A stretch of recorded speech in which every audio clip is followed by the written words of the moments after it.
যেখানে ভারতবর্ষে সাধারণত দেখা যায় ছেলেমেয়েরা 18 বছর পার করে 19 বছরে কলেজ লাইফ শুরু করে, কলেজ লাইফ এনজয় করে, সেখানে দাঁড়িয়ে ভারতবর্ষেরই একটা ছেলে ডি গুকেশ, যে কিনা নিজের নাম সারা পৃথিবীতে ছড়িয়ে ফেলেছে, যে কিনা একটা ইতিহাস তৈরি করে ফেলেছে চেস ওয়ার্ল্ড চ্যাম্পিয়নকে হারিয়ে। আর যেভাবে ম্যাগনাস কার্লসেন টেবিলের উপরে হাত দিয়ে বাড়ি মারলো, সেখানে দেখাই যাচ্ছে আর বোঝাই যাচ্ছে যে তার কতটা অ্যাগ্রেশন, কতটা বিরক্তি সে, যে এই হারটা সে মেনে নিতেই পারছে না। নভেম্বর 26, 2013 একটা 19 মিনিটের লম্বা সংঘর্ষ চলে, যেখানে বিশ্বনাথন আনন্দ 5 বারের চেস ওয়ার্ল্ড চ্যাম্পিয়ন, তাকে একটা ছেলে আসে নরওয়ে থেকে, কার্লসেন, এসে হারিয়ে দিয়ে চলে যায়। একটা বিশাল বড় ঝটকা, একটা বিশাল বড় হার, একটা বিশাল বড় ক্রাশ, যেখানে ম্যাগনাস কার্লসেন 5 বারের চেস ওয়ার্ল্ড চ্যাম্পিয়ন বিশ্বনাথন আনন্দের সামনে হয়।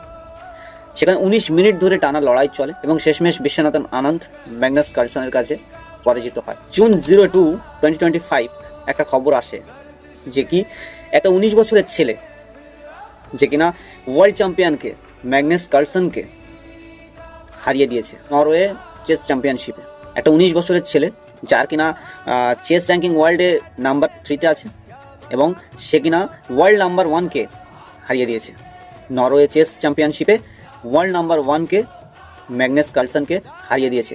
2013 থেকে 2023 এত বড় একটা লম্বা পিরিয়ড, যে কিনা ওয়ার্ল্ড নাম্বার 1 চ্যাম্পিয়ন, একটা বিশাল বড় নাম, বিশাল বড় একজন লেজেন্ড চেসের, তাকে হারিয়ে দিয়েছে। বিষয়টা কোথাও না কোথাও ইম্পর্টেন্ট হয়ে যাচ্ছে, কেননা 2013 থেকে কার্লসেন 2023 পর্যন্ত বিশ্ব চ্যাম্পিয়ন। যখন 2004-এ কার্লসেনকে গ্র্যান্ড মাস্টার উপাধি দেওয়া হয়, তখন ডি গুকেশের জন্মও হয়নি। 2006-এ ডি গুকেশের জন্ম হয়। বিশ্বনাথন আনন্দ, যে কিনা ডি গুকেশের মাস্টার, গুরু, তাকে তার শিষ্য ওয়ার্ল্ড নাম্বার 1-কে হারিয়ে দিয়ে তাকে, মানে এটা একটা গুরুর কাছে কত বড় প্রাউডের বিষয় হবে যে কার্লসেন 2013-তে তার মাস্টার, মানে তাকে হারিয়ে দিয়েছিল বিশ্বনাথন আনন্দকে, তার শিষ্য 2025-এ এসে তাকেই হারিয়ে দিয়েছে। আর গুকেশের এই জিত কোথাও না কোথাও ইন্ডিয়ার চেস খেলাকে আরও অনেকটা স্ট্যান্ডার্ড বাড়িয়ে দেবে। ম্যাগনাস কার্লসেনের রাগ দেখার মতো ছিল।